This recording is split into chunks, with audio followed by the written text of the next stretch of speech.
Good morning, ladies and gentlemen. This is your captain. I hope you had a good... Captain Stefan Rasmussen has been in love with flying all of his life. I got my first idea of flying when I was a young boy.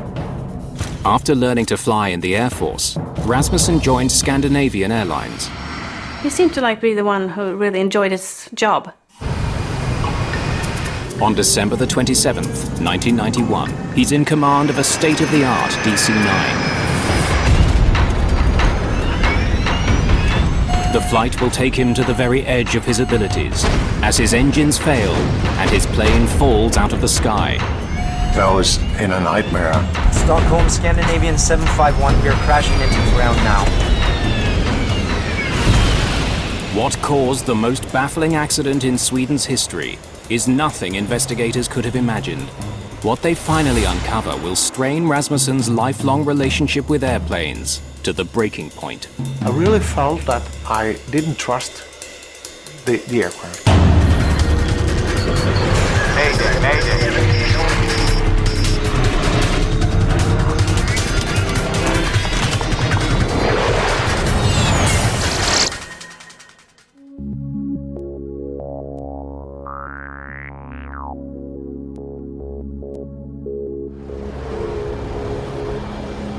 It's 2 days after Christmas. Stockholm Arlanda Airport is a mess of snow, slush, and ice.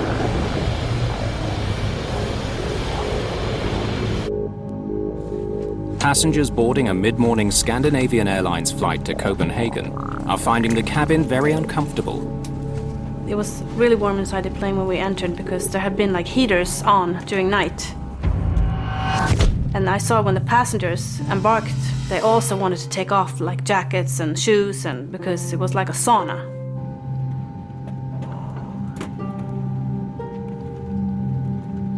Is it possible to turn the heat down now?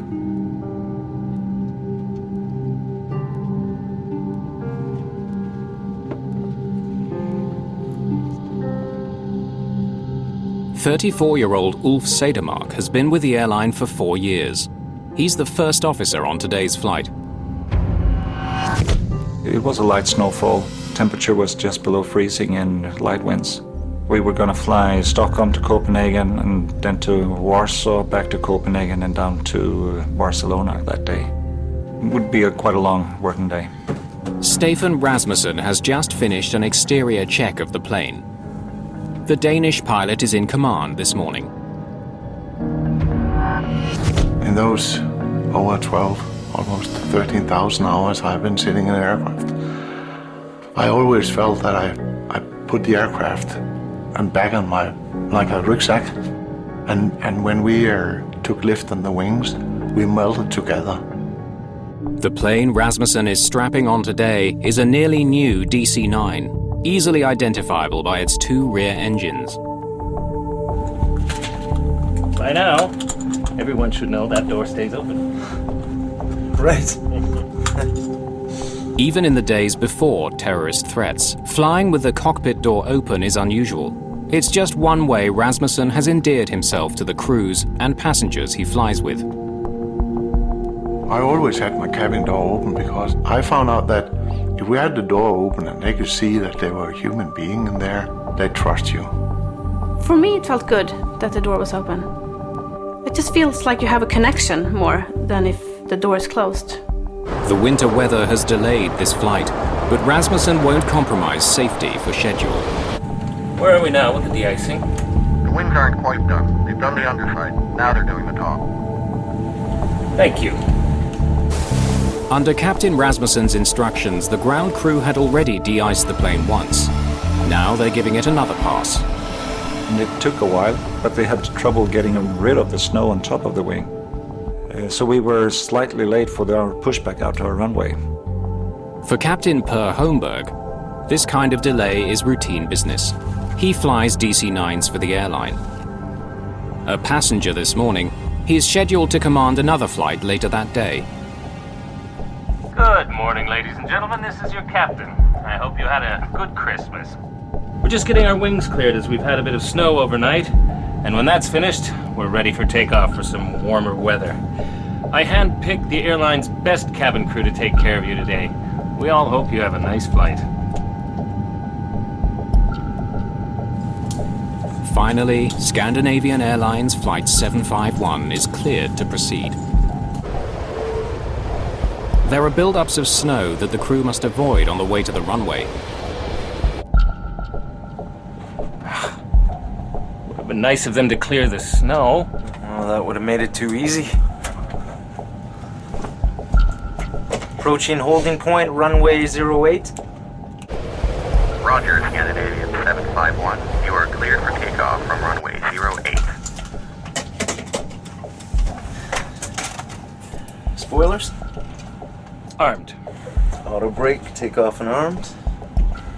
Runway update performed. Checklist completed. Set power.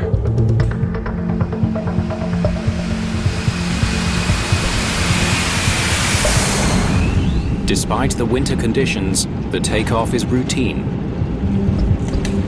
V1, rotate.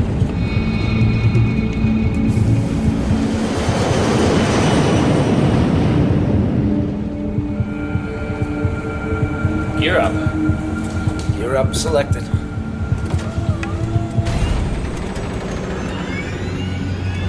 When Wolfie reached out for the gear, I heard things which was different. Just 25 seconds into the flight, as the plane is climbing, there is a problem. When you hear things that are different from the normally, you get suspicious. There was a really big roar in the aircraft, almost like an explosion. Boom! There was another banging noise that I just thought, what is that? I had never heard that before. It's obvious the source of the noise is the right engine. It sounds serious. I believe it's a compressor stall. I took the right throttle and moved a little back, but there it really became strange because the engine performance increased when I reduced the throttle. It's like if you're sitting in your car and you're turning your wheel to the left and the car is driving to the right, you get confused.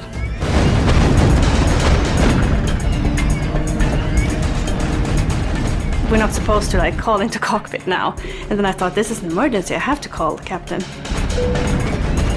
But Captain Rasmussen doesn't respond to the call. He's too busy trying to figure out what's going wrong with his plane. I couldn't see anything on the instrument. They were quite stable and they're quite normal range, no problem. But I could hear those roaring every second. He searches for telltale signs of attack or structural failure. And I looked up at the cabin pressure, because if you have a bomb or a freight door or anything which is ripped off, that'll give a decompression. In the cabin, pressure levels are stable. But the crew has other concerns. I saw the smoke and it smelled burnt. What should we do about this? Just 3,200 feet above the ground, the emergency escalates. The right engine quits. When we have flown a little over 1 minute, the right engine just went down. I had a very, very short moment of thinking that I was in a nightmare and just dreaming. I was confused. I was really confused. 2 seconds later, the left engine also quits. The plane is now powerless. One engine drop and then another engine drop. I thought that it wasn't true. It wasn't true. It wasn't real. Less than a minute and a half after takeoff, the DC-9 begins falling from the sky. And after that, it was complete silence.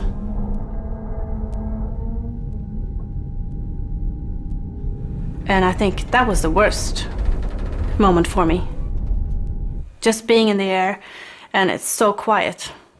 It was like a bird just sailing through the sky. So then I started to get scared.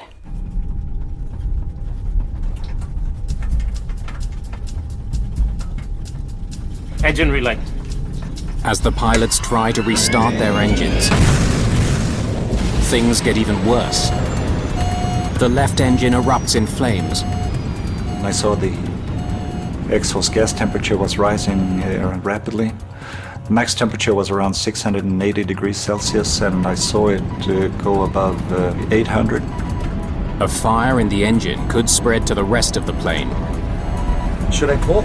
If Sedermark pulls the fire extinguisher in the left engine, he will never be able to restart it.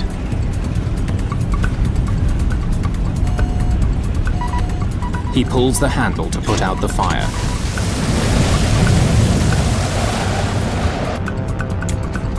From his seat, Captain Per Holmberg can see that the crew is in trouble.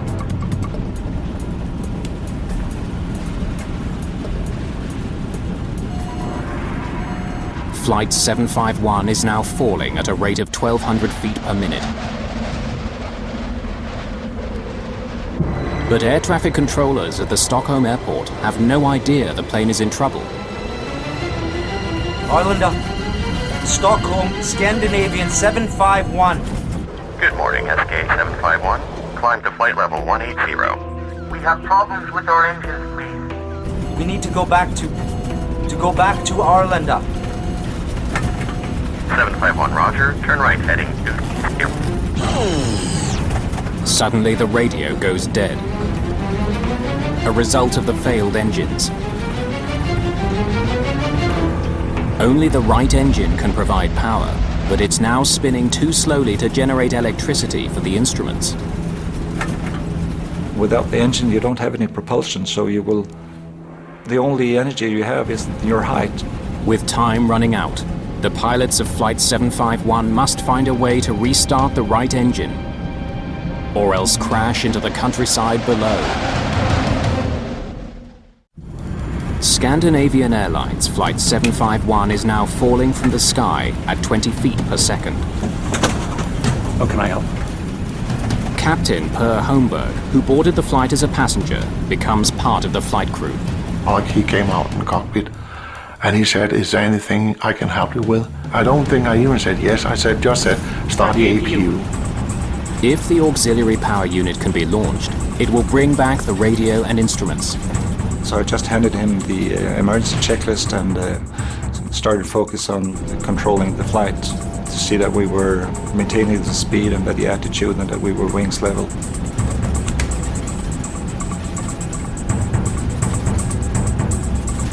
He managed to start the auxiliary power unit, so my flight instruments were supplied from that. But for some reason, Captain Rasmussen's instruments don't come back online. He managed to fly the plane basically by feel. Power is also restored to the cabin, but it's small comfort to passengers who now know they're in extreme danger. Stockholm Air Traffic Control instructs the pilots to return to the airport. Scandinavian 751, are you able to turn right, heading 090, radar vectoring for 0-1? But the plane is now just 1,600 feet from the ground. And First Officer Sedermark's attempts to resuscitate it aren't working. Roger, we are maintaining our heading, but we are trying to restart our engines. Making a 180-degree turn back to Stockholm could be catastrophic. I really had the feeling that if I turned the aircraft at that time, we would have stalled. When you're turning back, you are losing a lot of energy. So the most safe thing to do is actually just to go straight, keep your wings level. That means that you will use less energy of your altitude, so you can maintain your speed. You can maintain 2,000 feet. We are not able to maintain 2,000 feet. We are descending. We are at 1,600 feet and descending. Holmberg wants Rasmussen to focus his attention on finding a landing spot. Look straight ahead.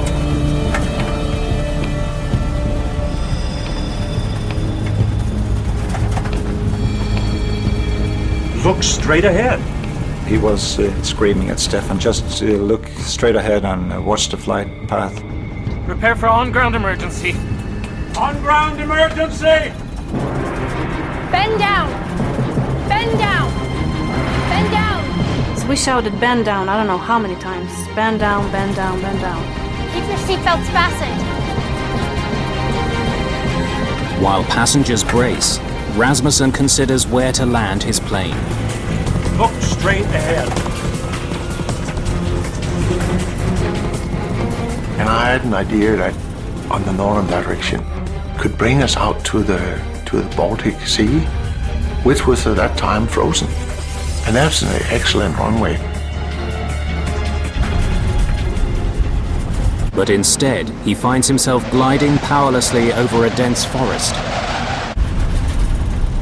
I saw that green area and I saw that little light spot in the middle of the forest, but that really looked short. Steer right. Steer right. Just 500 feet above the ground, Captain Rasmussen lifts the plane's nose to slow it down, hoping to soften the crash landing. Pine trees from the top there look very soft.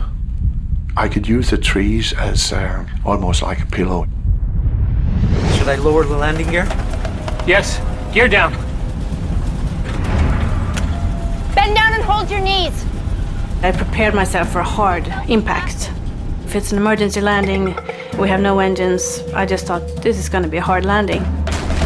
Stockholm, Scandinavian 751, we are crashing into the ground now. I wasn't afraid until we were flying into the trees. Then I was scared, and I knew we were not going to make it. I didn't thought I should die. I knew I should die. I made my prayer to God.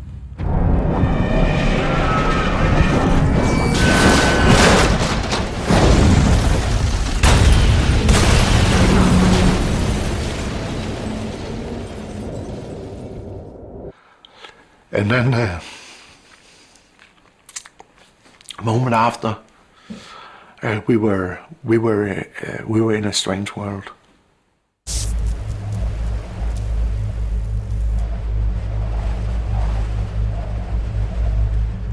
After we have come to a complete stop, I feel the smell of airplane fuel. I thought, okay, we're gonna explode. And I look around and I see the snow because there was a big crack in the airplane fuselage just in front of the aft galley. And you could just walk down on the ground.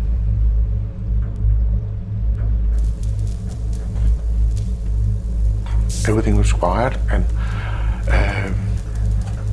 I woke up. It might only have been a split second or so. I was afraid that my spine was broken, that I wouldn't be able to walk again. So I remember I was sitting there and I was moving my toes and my feet just to see if I could have control over them. I had a pain in my hand because I had broken a bone in my hand, and I was bleeding heavily from my forehead, so I was trying to get clear of all the blood that was coming down in my eyes. And Stefan told me that we had to get out of the aircraft. After plowing through 125 meters of pine forest, the pilot's fear is now that the broken aircraft could catch fire. Dozens of passengers escape through the breaks in the fuselage walls. But Captain Per Holmberg has been knocked unconscious by the crash. It all went so fast that no one could take in what happened. So I tried to stay with the group of passengers I had there. But I just knew the feeling also that we had to wait a long time for the rescue teams. Help will be here soon.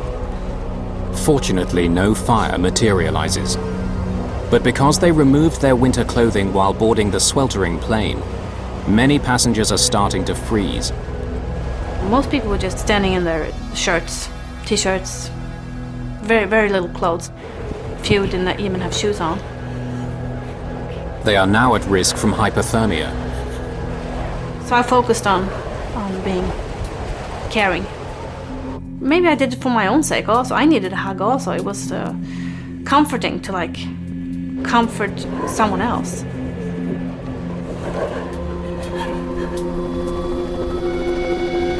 The wreckage of Scandinavian Airlines Flight 751 lies just 15 kilometers northeast of Stockholm Arlanda Airport. The fuselage has broken into 3 pieces. In the chaos of the moment, nobody knows how many people have been killed in the crash.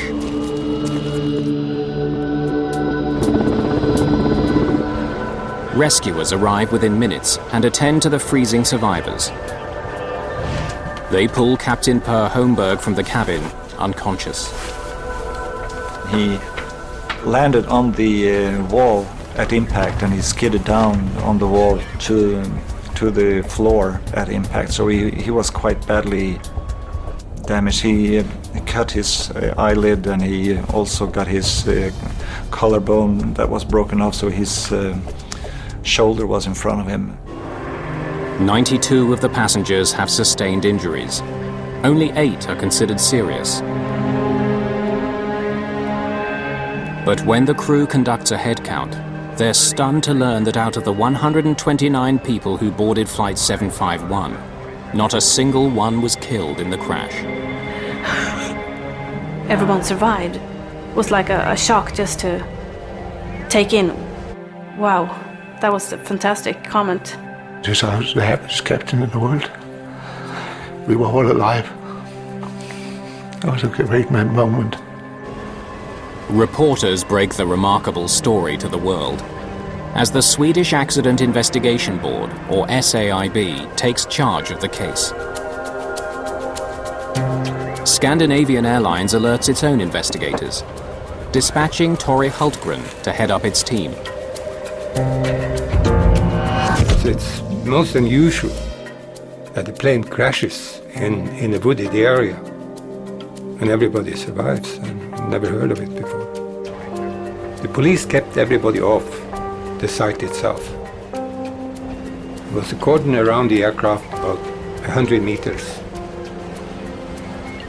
We had a complete aircraft, nothing had burnt, and we had lots of good data. Henrik Ölander from the SAIB gets to work on the evidence. And we all started to plan the documentation of the accident site, which means photographing all the fine little approach through the wood, you know, and to take photos of all the parts that were spread all over the place. The 2 black boxes, which record cockpit conversations and store flight data, are recovered immediately.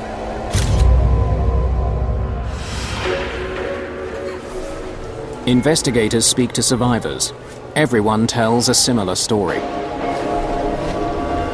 Would you mind telling me what you saw and heard? Loud booming sounds from the engines moments after the flight began, smoke in the cabin, and finally the entire loss of power and an engine on fire. You have a twin-engine aircraft, and you are really not supposed to lose both engines at the same time. The Pratt & Whitney turbofan engines are sent to a Scandinavian Airlines repair shop for closer examination. Investigators are eager to speak with Captain Rasmussen about the incident. But to their dismay, Scandinavian Airlines takes him to the media first. The first question, what did you think when both engines refused to function? It'll take me an awful lot of time to tell you all that. The normal case is that the key witnesses, like the crew and so on, should be kept in quarantine until they meet the investigation board. European media celebrate Captain Stefan Rasmussen as a hero for landing the DC-9 without engine power. But investigators consider the possibility that he or his co-pilot had made errors that caused the crisis in the first place. The honor and the glory always rests with the captain, but so does also the mishaps. I knew that being a person where in the spotlight of the press would be a quite different situation. And I said to myself, the only thing you can do now is to give them all their story and then pray that they will find the reason.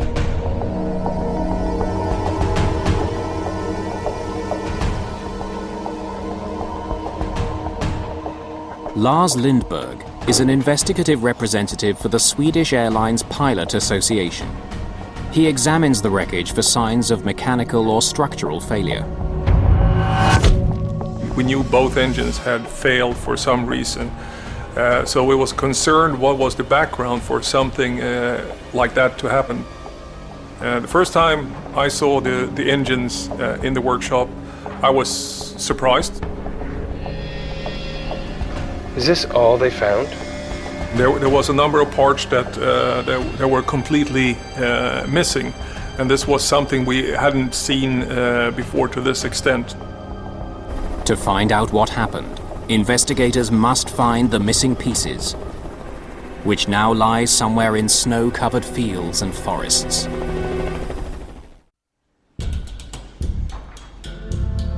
A close study of Scandinavian Airlines Flight 751's engines reveals exactly which pieces are missing. Part of this aircraft was shedding parts from both engines. And then what you do is you go further in and you document everything and you try to find the root cause and see how it all comes together. The missing pieces could hold the key to discovering why both of the plane's engines quit within seconds of each other. But they could be anywhere along the 15-kilometer route the aircraft covered during its short flight. They must be found. Investigators use the flight data recorder to map the plane's journey and determine where engine parts may have fallen.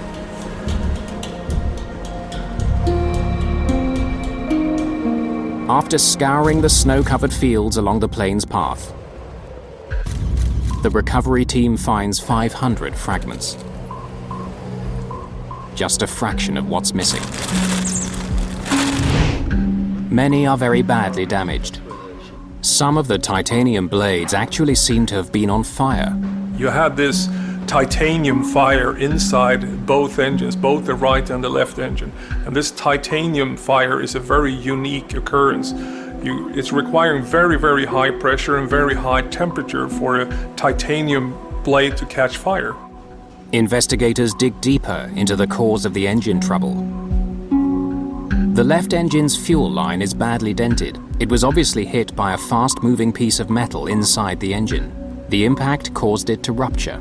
This part got dislodged, it went out and hit a fuel line, and that fuel line cracked, sprayed fuel onto the hot engine.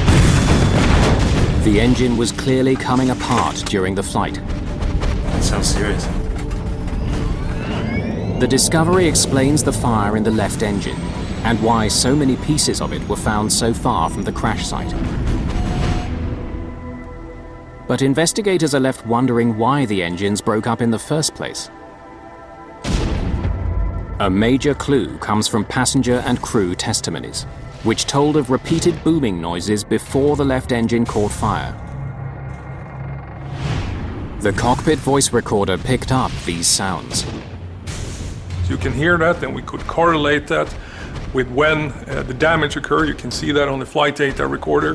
The sounds are familiar to investigators and leave no doubt. The DC-9's engines began surging shortly after takeoff. Jet engines rely on a steady stream of air for combustion.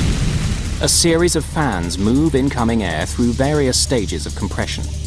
But when that flow is disrupted, fuel at the rear of the engines ignites violently and shoots forward. That's a surge. You can have a small surge and you can have a large surge. And you can have the complete surge on the whole engine. Sounds serious.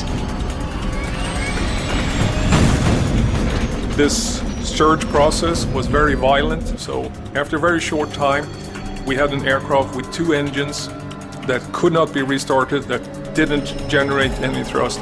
Basically, you had a giant glider at that point.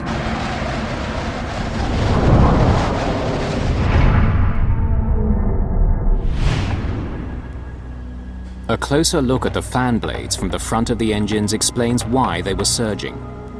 They're badly dented. The damage would have prevented them from effectively directing air to the rear of the engines. This damage that twisted the fan blade started this process. You got this disturbed air in the fan, you got this rotating fan stall that then triggered this whole breakdown, the compressor surge, and then the whole process that led up to the dual engine failures. But what exactly mangled the blades? There are ways to tell. If it comes from a stone, rubber, ice and so on. You can see it on the shape of the damage. The ice causes very specific damages. It's sort of like a soft dent. Analysis of dent patterns on the fan blades is conclusive. They were struck by ice.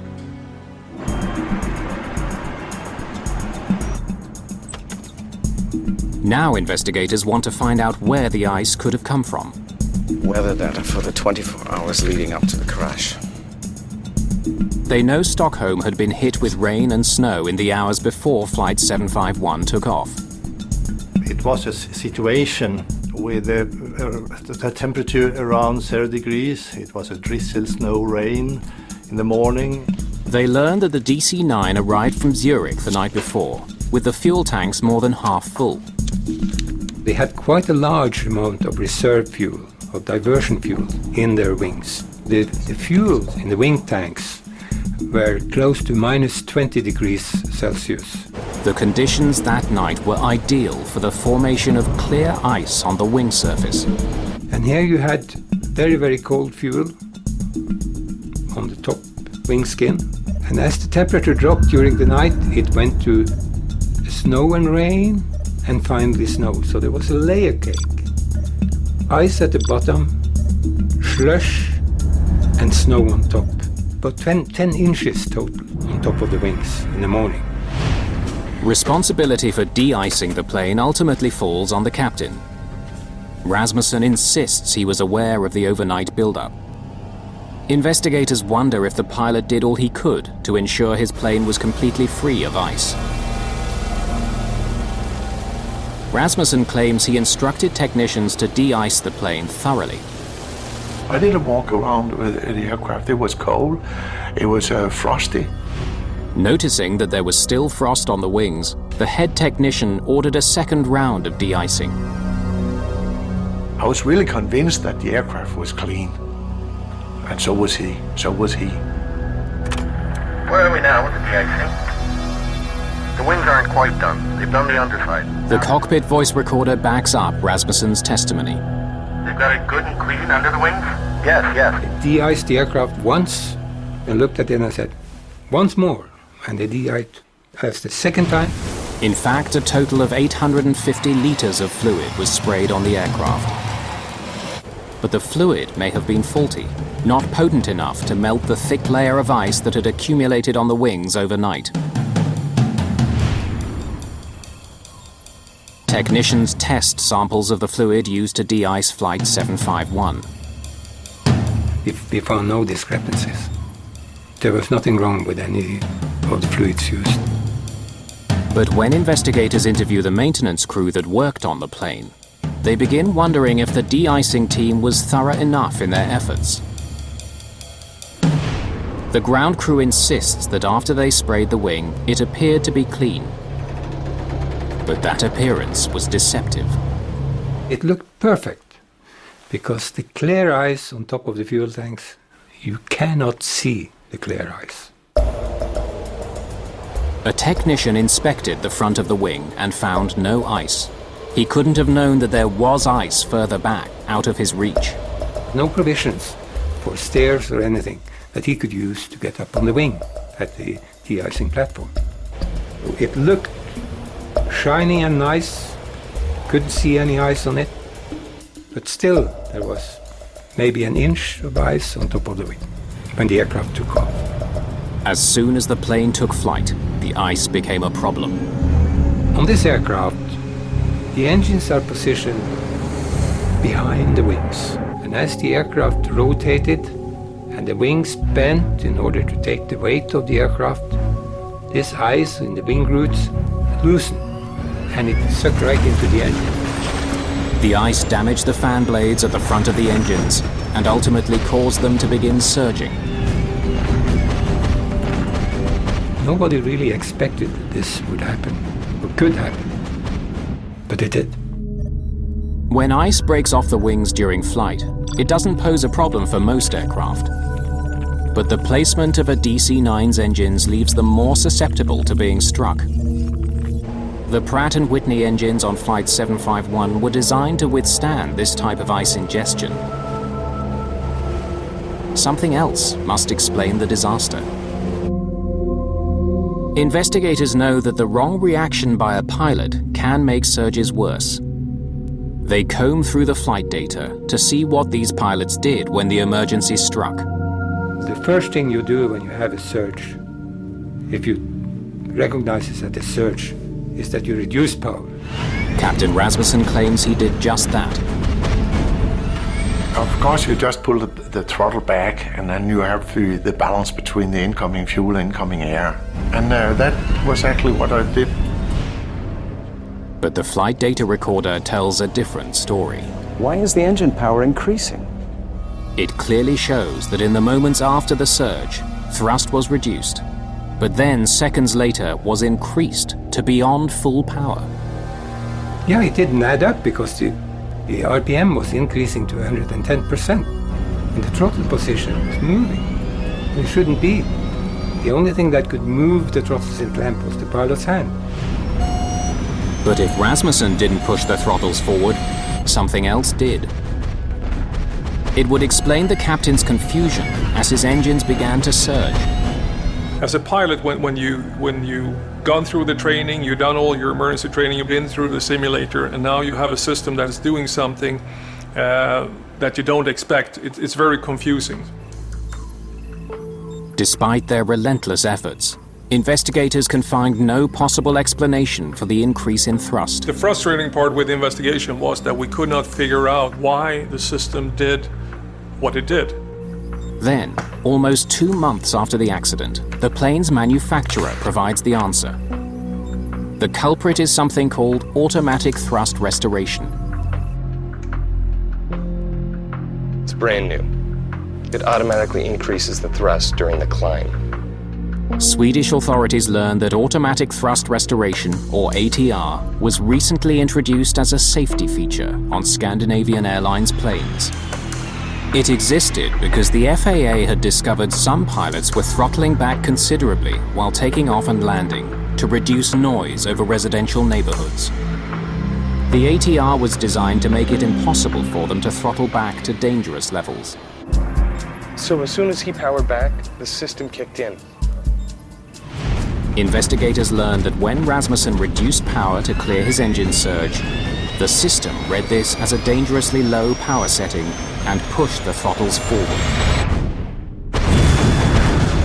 The increased thrust made the surging worse until the engines destroyed themselves. The investigation concludes that the pilots had taken the right steps to clear the surge and prevent the catastrophe. But the computer code which governs the ATR undermined their efforts. A strip of zeros and ones caused the throttles to move and caused the engines that were stalling because they already got too much fuel, got even more fuel. And they went into self-destruct, both engines. In a few seconds, they were both totally destroyed.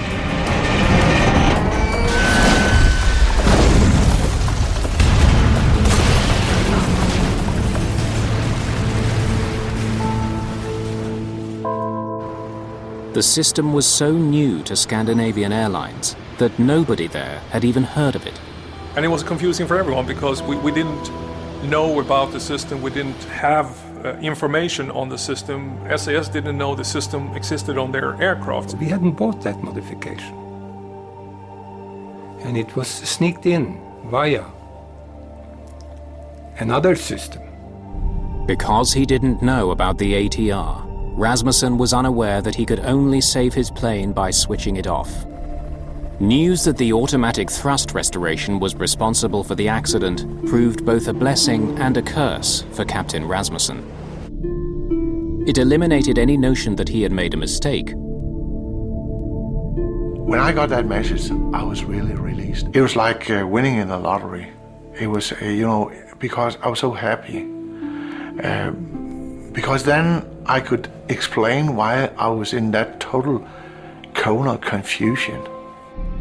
But the fallout would ultimately destroy a love affair and end a career.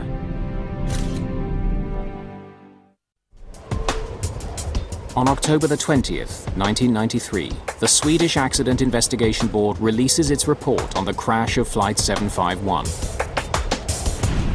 It determines that the actions of Captain Rasmussen and First Officer Sedermark contributed to the safe outcome of this incident.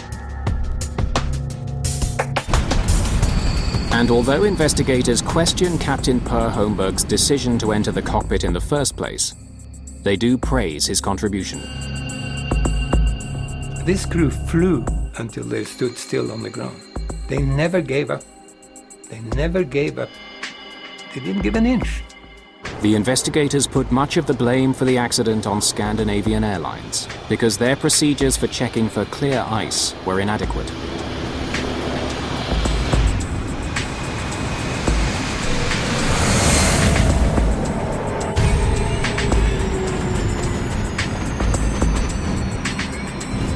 I believe it's a compressor stall.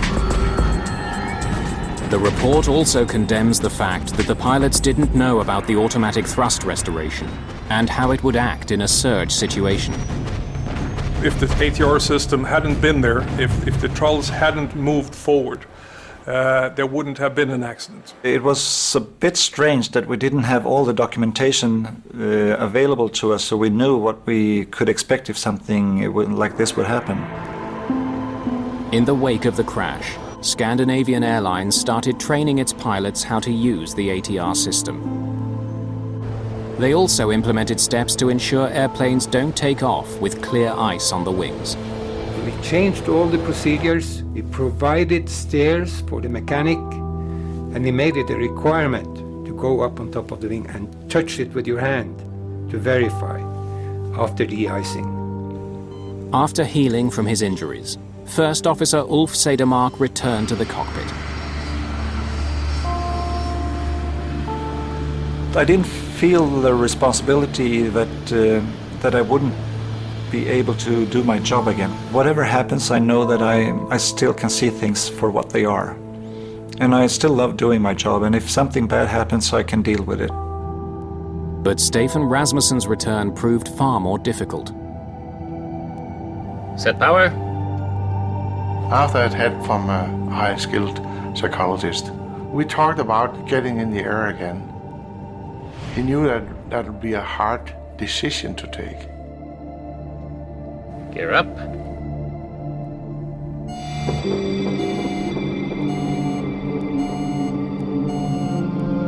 Fire drill.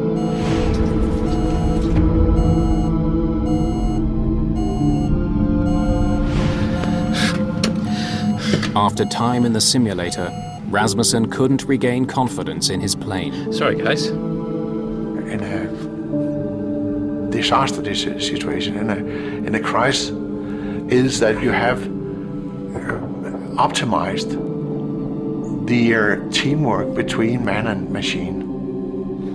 I really felt that I didn't trust the aircraft. Pilots tends to take the responsibility for all that went wrong. Too much of the glory and also too much of the responsibility. With the right counseling, about 90% of pilots involved in an accident are able to continue flying.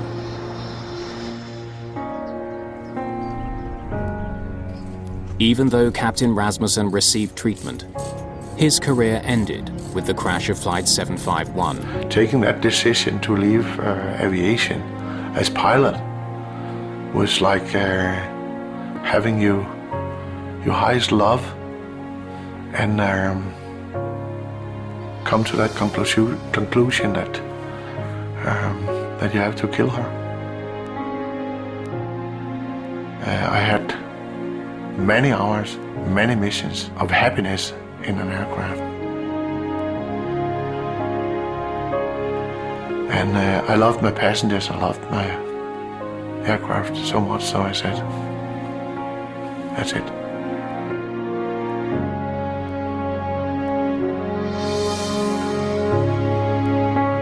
I never regret it, never. And I think I was right. New air crash investigation is back at the same time next week. Details coming up.